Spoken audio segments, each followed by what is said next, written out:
Rananggono magawe yo gelar Rananggono magawe yo gelar Makuto majuru jungkung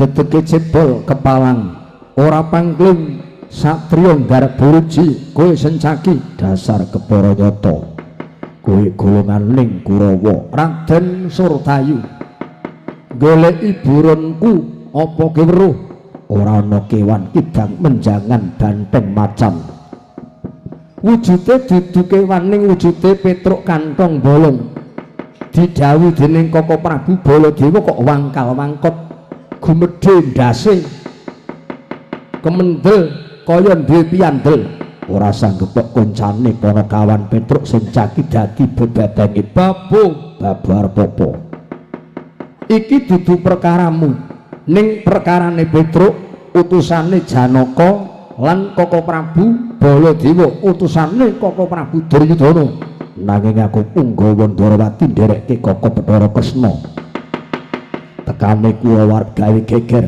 aku sing saguh ngalang-alangi ngemping loro ngenjah pati kowe mbelani Panakawan Petruk padha karo kowe anguk-anguk neraka jahanam adu to sing baleng kulit kulit urung ana critane sencaki wedi mungsuh karo Kurawa wadon kowe ora ilang tak kedhepake jedhak tak tubruk adoh untali jadung kelakon dadi bandan maju remet dadi glepung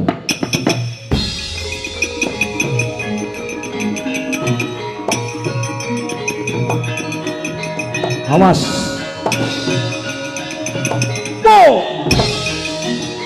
udah wah wus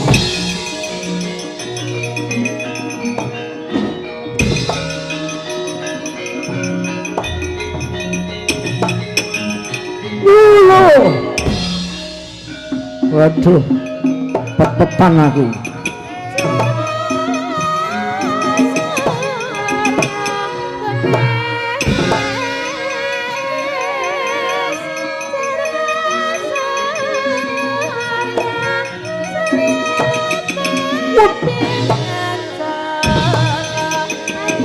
was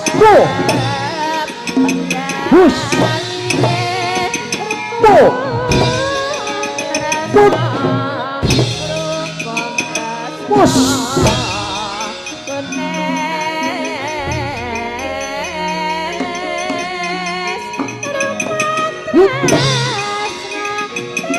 Tetian jegal jambak yes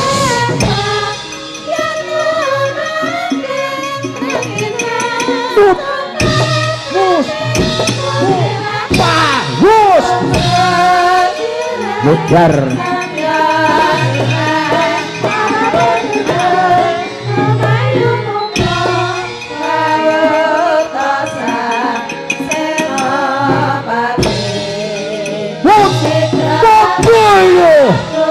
aduh has bus ulu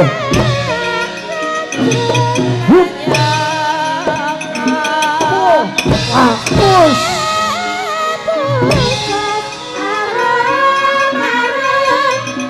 bus jambak lu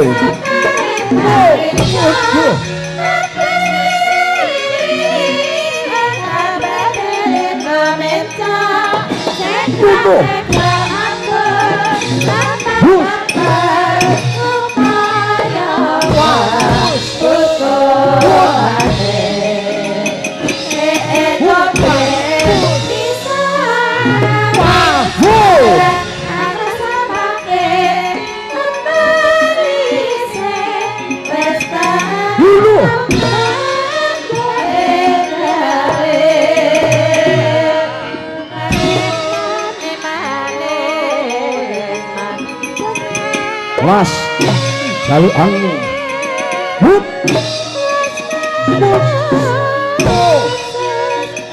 mulu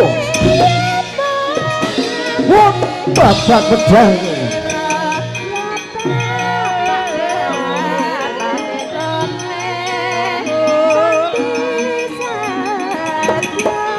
mati ke medar bus yo bunuh wadah raweruh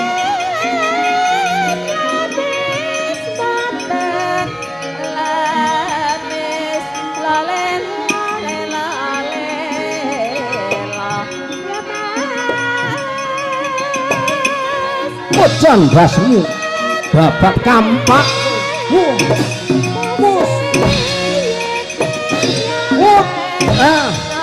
jojo tumbak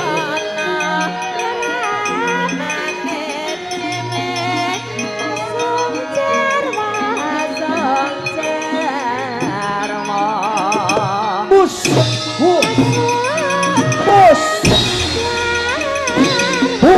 wah yo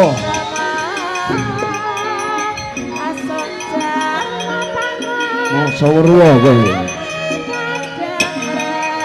pentung godhong jengkelan hus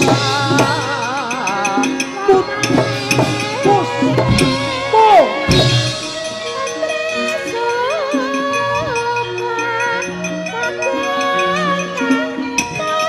hut pa hus pus hus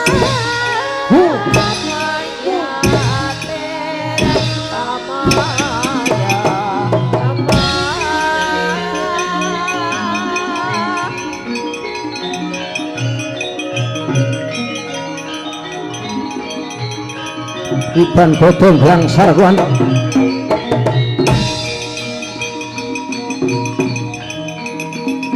awas yo awas yo awas bus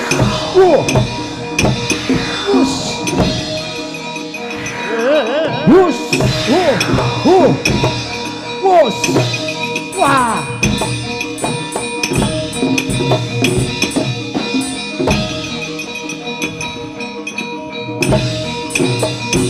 bus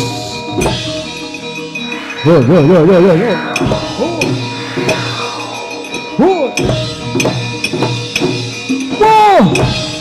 bodoh wah bus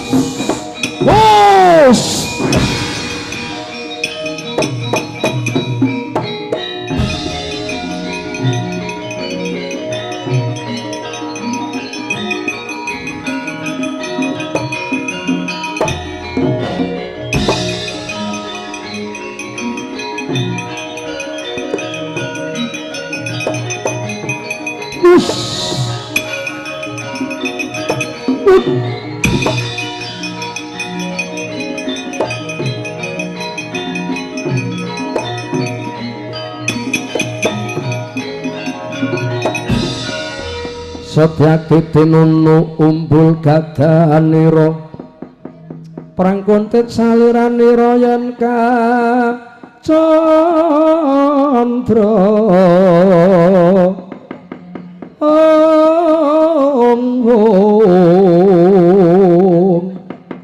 Satyawati iku garwanira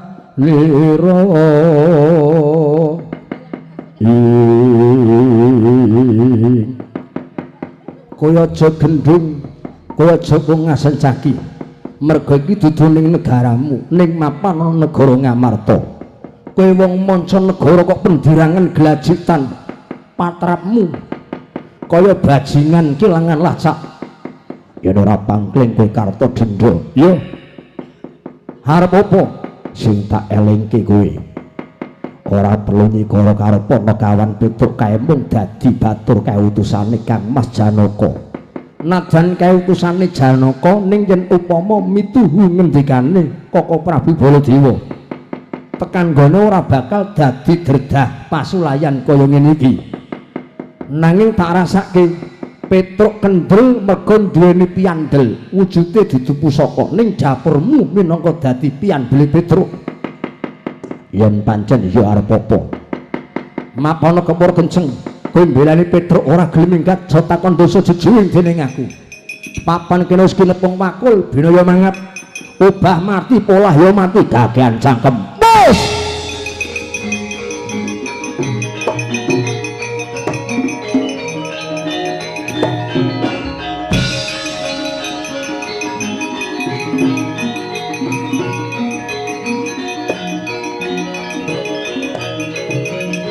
Udah.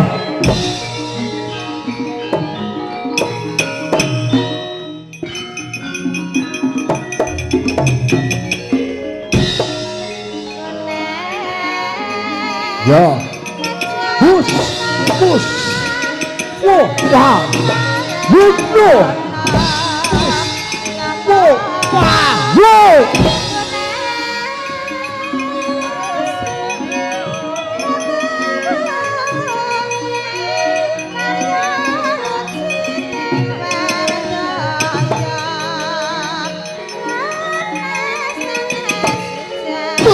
Dadamu mati udah bos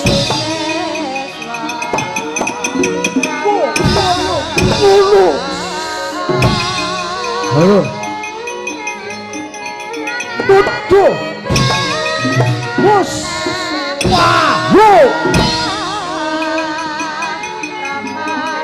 waduh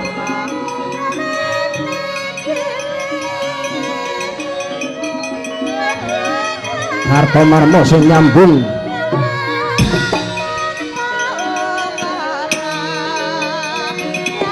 ha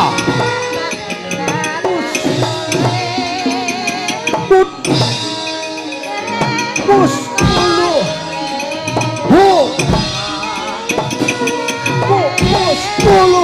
mati ya bodoh wah dulu canda harap apa kowe ulung bus utuh utuh wah bos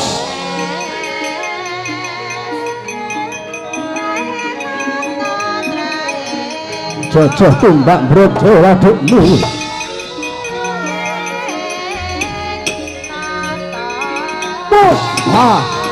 bos hei ujian maling kowe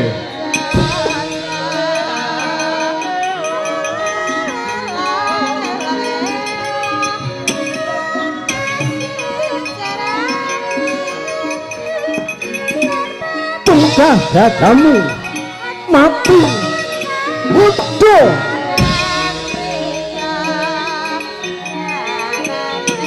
bus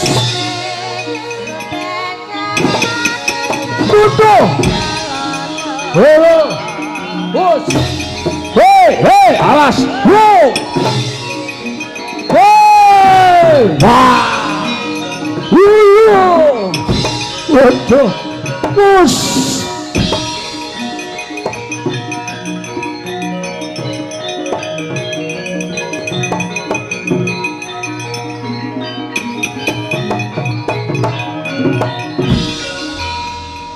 sakniki ajeng pripun ajeng umuk napa sing diumukke nggen pundi jenenge sapa wong 100 semanten kathahe mungsuh wong siji ora ana sing ngalahke Sencaki nggih pripun nek sampean ndar atur kula timbang Bacut luwung mundur timbang Bacut liwung mundur timbang Bacut luwung mundur timbang Bacut luwung mundur timbang Bacut luwung mundur timbang Bacut luwung mundur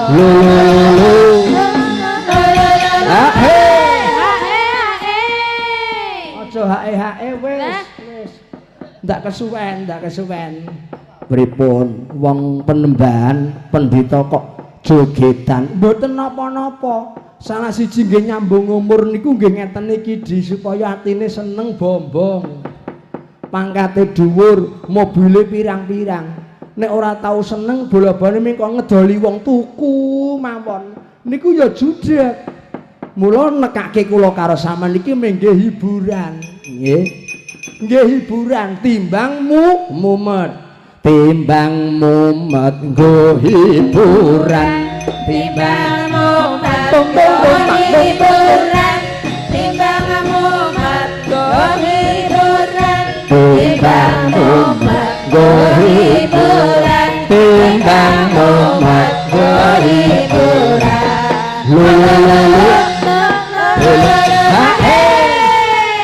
Nek mau kalah ning suwe-suwe mesti iso menang. Jarene sapa? Nek mboten percaya, buktekke sing dereng maju sinten? Golek mriko, golek mungsuh. Mau kalah ning mesti mangke menang. Sing dereng maju Suwatama. Kon maju mrene Suwatama. Mrene yo ngger.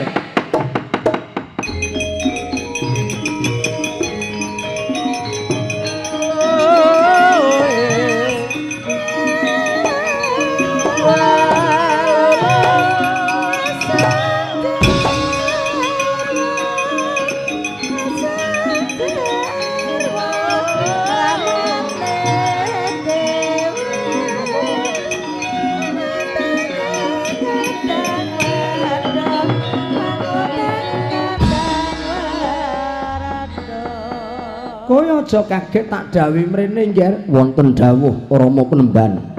Kabeh Kurawa do nyambut gawe godres kringet tak sawang sing durung tumandang kok kowe. Rene ku anakku nggih, aku rumangsa isin ndak diarani kowe mangan gaji buta. Lajeng keparingipun maju yen ketemu Petruk pateni Petruk, ketemu Sencaki pateni Sencaki. Lho kok lho piye? Kurawa kemawon ingkang kathahipun boten kantenan tanding kalian Sencaki kawon menapa malih kula badan sepata. Wis ta, maju mrene dolongke epek-epekmu. Engko tak timbun nganggo watu. Watu tak lebokke epek-epekmu. Sencaki ampuh kaya ngapa? Dikampleng epek-epek Swatama nganti ora jengkelang tak meguru 20 taun. Matur sendika yen ngaten. Ulungno epek-epekmu njar.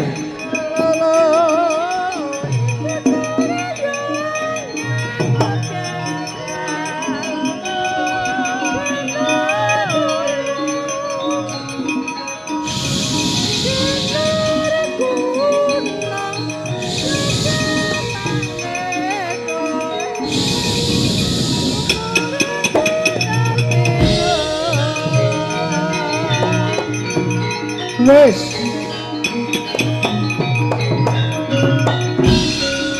sakwise tak timbun nganggo watu piye rasane kok awrat sanget menika dos pundi mesti abot aja meneh sing nglakoni sing ngrungokke rasane ya abot ora kaya padatan dicuni pripun Kakang Durna tak botohi nggih aja cilik ati petukno Petruk petukno Sencaki kampleng nganggo epekmu nganti ora njungkel tak meguru nggih mudar kowe Petruk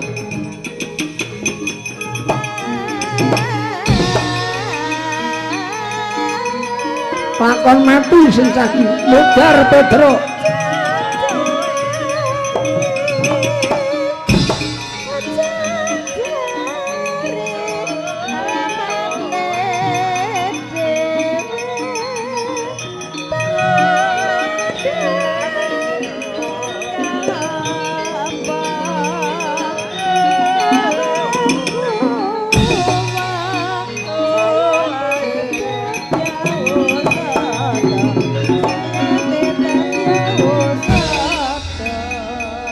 wong nek derajate kere derajate batur mau ora ketok bareng mambu soto saiki metu mboten napa-napa jeneng wong wetengelih niku nek wong wetengelih aja meneh kok mangan ming mambu mawon dadi wareg waduh enak banget anget seger dilawe kerupuk.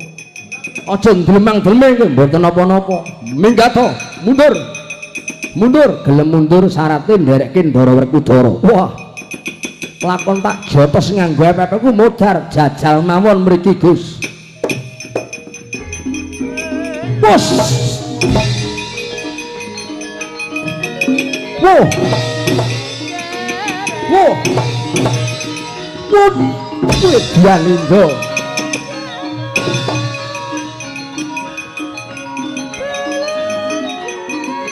Rama.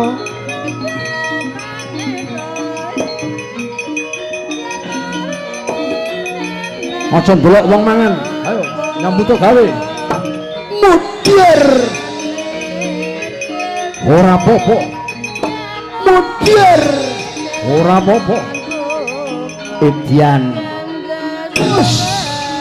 Ora apa-apa. Jajal mangan tem sampean.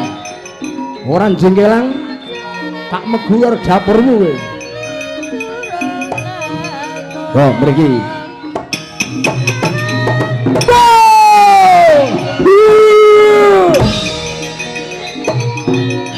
Mujar.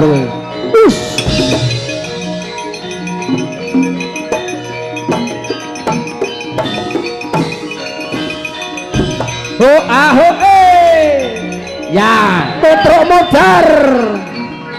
Jai ponge. Hei. Hei. Cita belum. Hei. Hei. Hae hae. Hae hae. Hae hae.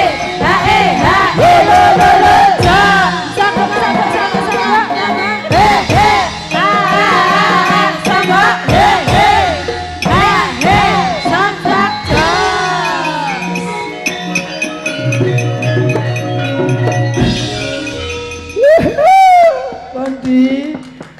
Mang periksani nek sampean katarak nganggo kaca mripat sing didambake sing didama-dama pripun Petruk ngandel napa mboten wong niku biasa nek menang niku menang dhisik lek kalah niku keri nggih mboten Petruk sing saiki mau menang ngandel wong isih sore ning sakniki pripun cekekaran modar glebak niku glebak nggih ning nggih Kakang Durna eling Petruk niku anake sinten? Niki anak Semar. Mongko Semar niku diwonge Jawantah. Iso mawon niki Petruk mati iso dadi urip merga sawab dayane gedhe Kiai Semar. Alah bel gedes. Mati niku ya mati kok. Wong mungsuh kok dialem-alem mawon. Nggih. Nek mboten percaya nggih pun monggo Petruk kowe tak dongake merga kowe mung trima gedibal kowe utusan ora ngerti kenthang kimpuling perkara upama kok ke lara muga-muga mari nek kowe mati muga-muga bisa urip Petruk.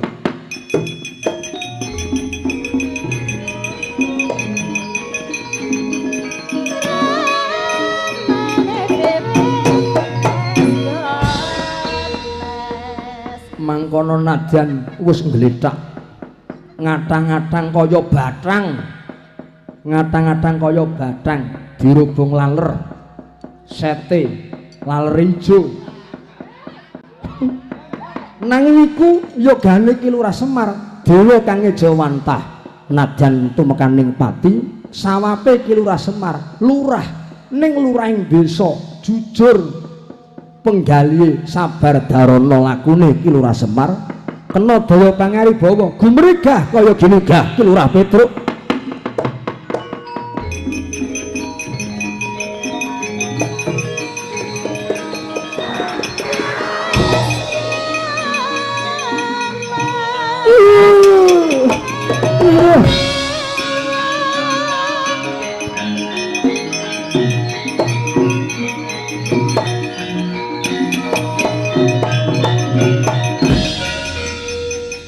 Mau mati kok bisa tangi Petruk. Nggih Gus sing maju niku wau Ndara Swatama ujar kula rak ming Kurawa niku kula kiwake kula entengke kula ngantem mriku bola bali mboten digawe rasa bareng apa-apake nyampluk sirah kula Biar waduh mboten umum. Dasari kula sore dereng madang kita keringet bayu brol metu kabeh. Wis sing jeneng gebelet nguyuh, gebelet ajeng niku wis ning rak niku kula ngken mawon merga napa? Niki sing nyambut gawe. Iya. Wah kula mboten ngerti sangkan paraning dumadan kok kaya enten angin sumribit niku manjing teng raga kula silir dadi sis. Kula nun sewu sing lemes dadi akas. Ambruk nglumpruk niki kula iso tangi melih. Yen ngono tangane Swatama nika mboten baen-baen. Semune ditimbul diisi kalih wong tuane Begawan Durna wujude nek kula rasane kaya rasane watu. Njur kowe kepiye? Kula jeng jajal kekuatane Bapak Semar. Rening mriku nakal mungsuhe nggih nakal. Pak, Bapak Semar, yen sampean bener diwonge Jawantah Pak, Petruk kesupiting kewuh. Kula nyuwun bantuanipun Bapak Semar. Rening mriku tangane epek-epeke dingseni ngangge watu, kula nyuwun supaya tangane Petruk epek-epek kula dingseni roda slender Pak. Gatarima panyuwune Ki Lurah Petruk.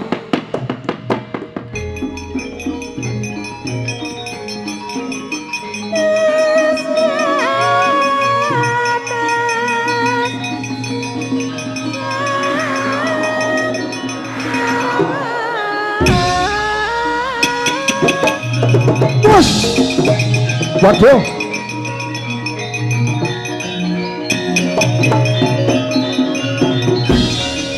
Mandi, Bapak Semar mandi Gus. Piye? Kula nyuwun epek-epek kula dingseni roda slender. Monggo roda slender niku baja. Baja niki mlebu teng epek-epek kula. Apa iso sedhep? Lah jeneng elastis kaya niki. Ketoke ciu ning jero nek dileboni niku amba. Niku elastis. Iya. Ajeng kula jajal niki tak keproke ndase Ndara Swatama.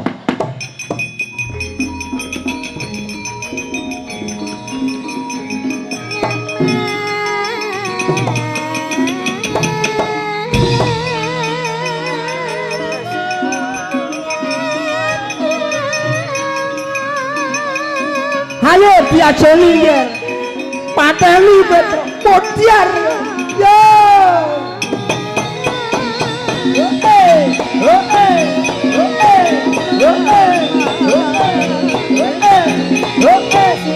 Ya.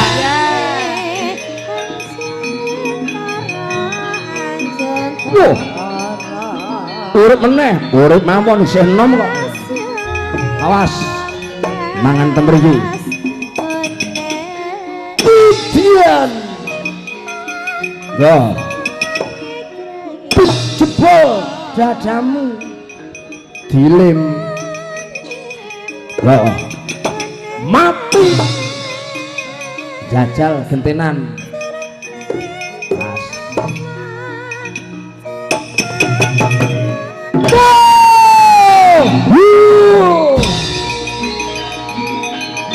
Hore!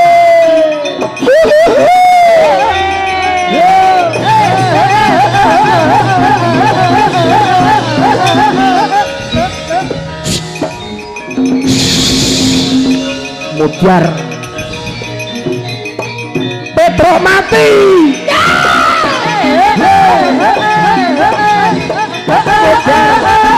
Mutiar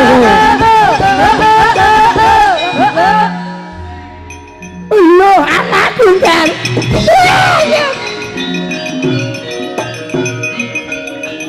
Lucu ya.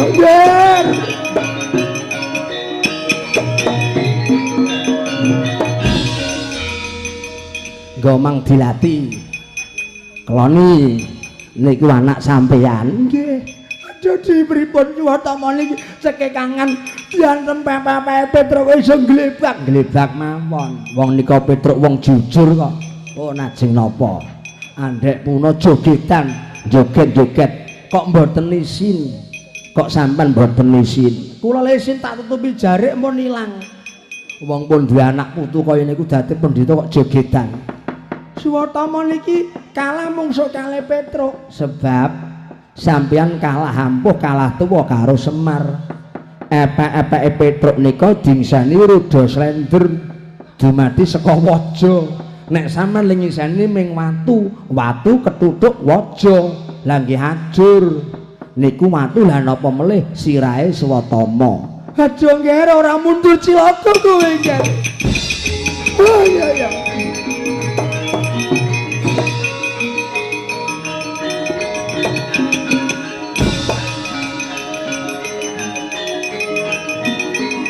Jaya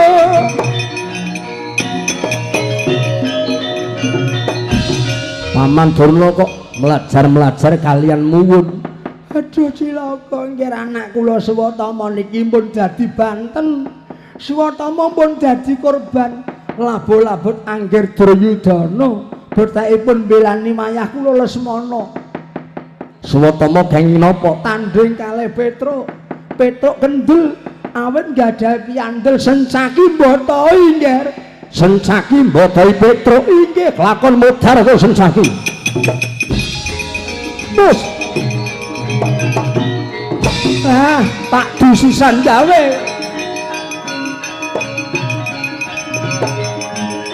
tonton iki tak du